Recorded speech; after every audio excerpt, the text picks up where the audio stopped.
Bon jeudi, bienvenue à Montréalité. Aujourd'hui à l'émission, telle aide dans l'oreille aux Montréalais, une chorale qui dénonce l'injustice sociale et l'on vous propose des suggestions d'activités engagées.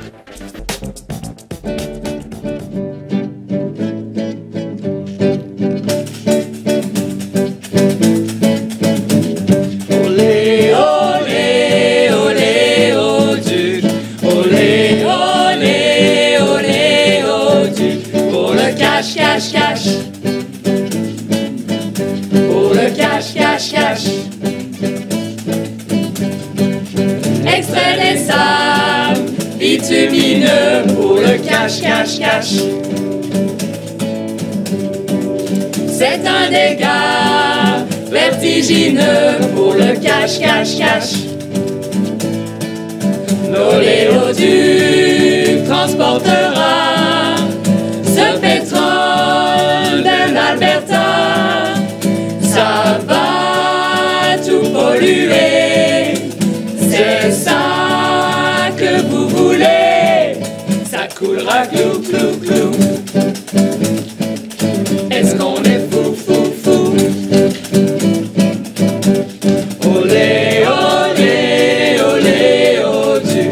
Olé, olé, olé, oh Dieu. Pour le cash, cash, cash. Pour le cash, cash, cash.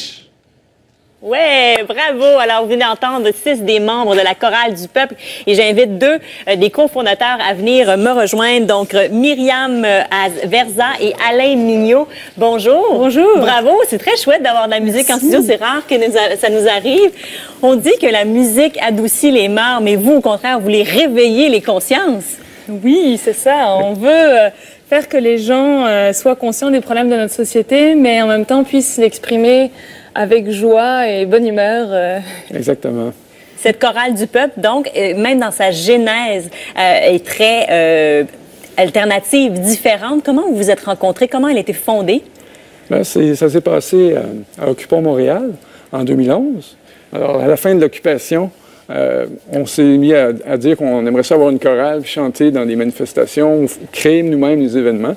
Parce que, juste pour mettre en contexte, vous étiez là, donc tous individuellement, vous vouliez faire partie d'Occupy Montréal, vous vous rencontriez, puis là, vous avez rendu compte que vous aimiez la musique, que vous vouliez vous travailler ensemble. C'est ça. À la fin, en fait, de l'occupation, il y a eu des groupes de quartiers qui se sont formés pour continuer à se rencontrer. Et donc, nous, on faisait tous partie du groupe du Plateau Mont-Royal. Oui. Et donc, on s'est retrouvés dans des réunions fréquemment et on avait cette envie de chanter, en fait, plusieurs personnes qui étaient là. Et donc, on s'est dit, créons quelque chose de plus concret. Puis, on s'est mis d'abord à aller chanter pour la période de Noël, des chansons de Noël, mais engagées et activistes.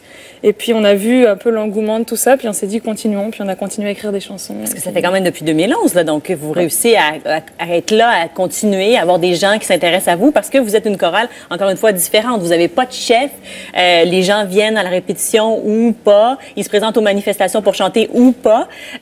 Comment ça se passe? Vous réussissez quand même, comme je le dis, à survivre? Oui, bien, c'est ça. On crée des événements sur Facebook.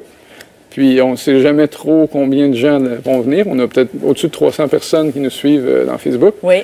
Et puis, mais quand on fait un événement, qui va être là, on ne sait pas trop.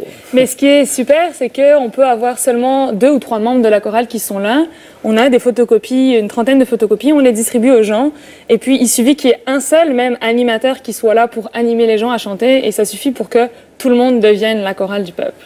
Parce qu'il faut le dire, maintenant, vous êtes rendu assez connu que les gens dans les manifestations vous attendent et veulent chanter avec vous. On nous attend, on nous invite souvent aussi, on reçoit de plus en plus d'invitations. Voulez-vous venir participer à tel événement, chanter à telle manifestation? On commence à... Des fois plus qu'on est capable de fournir. Oui, j'imagine. Surtout en ces temps d'austérité, il y a tellement de manifestations. Justement, Alain, vous avez une formation en psychologie, vous avez même fait un post-doctorat à Boston. Et depuis 3 ans, vous vous considérez activiste à temps plein. Est-ce que c'est le règne de Stephen Harper qui vous tient très occupé? Bien, ça aide. Oui. Ça aide. Mais j'avoue que Philippe Couillard ne donne pas sa place non plus, avec l'austérité. Oui. Donc, oui, il y a tellement de choses qui se passent qui concernent Montréal aussi, avec les oléoducs aussi, puis il y a eu les questions de printemps érable. Oui. Alors, la brutalité policière, et puis il y a plusieurs questions aussi qui ont rapport avec la pauvreté, le gaspillage de nourriture, la corruption. Alors, il y a toujours un sujet sur lequel écrire une chanson. Oui, et c'est en vous, hein, cette flamme-là, cette envie de dénoncer. Oui, dénoncer puis proposer des solutions aussi. Ouais. On a plusieurs chansons qui, vers la fin, là, on propose des solutions. Myriam, vous êtes française d'origine. Vous êtes arrivée à Montréal en 2011, donc juste à temps pour Occupy Montréal. Vous êtes une communicatrice scientifique, donc vous aidez, entre autres, à la composition des chansons qui sont peut-être justement à caractère un peu plus scientifique, comme les oléoducs ou...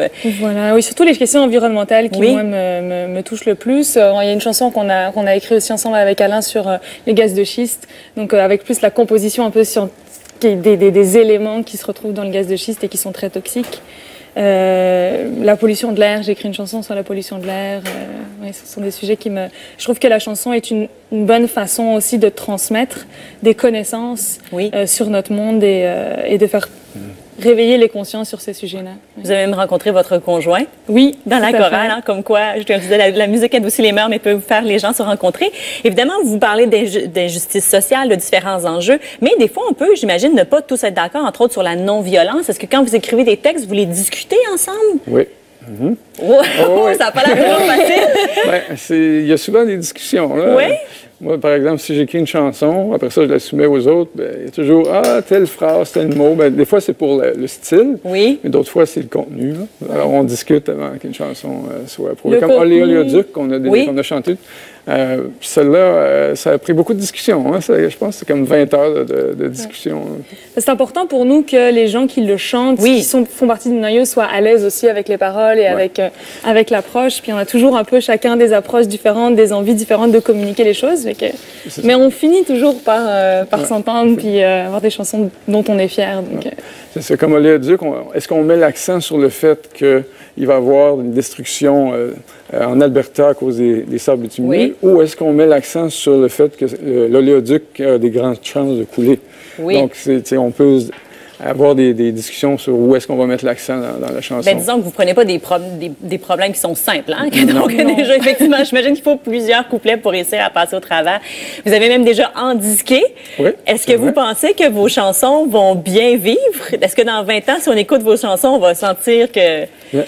C'est sûr que les chansons ont souvent un caractère aussi un peu historique, dans le sens, par exemple, donc cet album-là de la Chorale du Peuple qu'on a enregistré suite à la période d'Occupons Montréal, beaucoup de ces chansons-là font vraiment référence à l'actualité. Il y a des chansons qu'on a écrites sur place, sur le moment, sur la place des peuples. Il était en train de se passer quelque chose, on se disait, il faut écrire une chanson.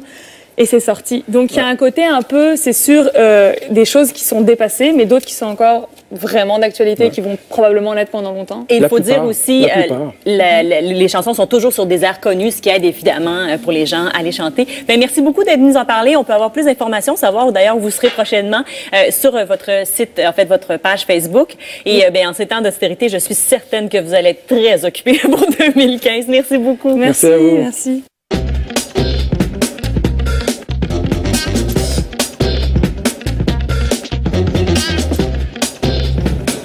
On a des techniciens en studio qui continuent de chanter « Olé, olé ». J'imagine que vous l'aurez dans la tête aussi pour le reste de la journée.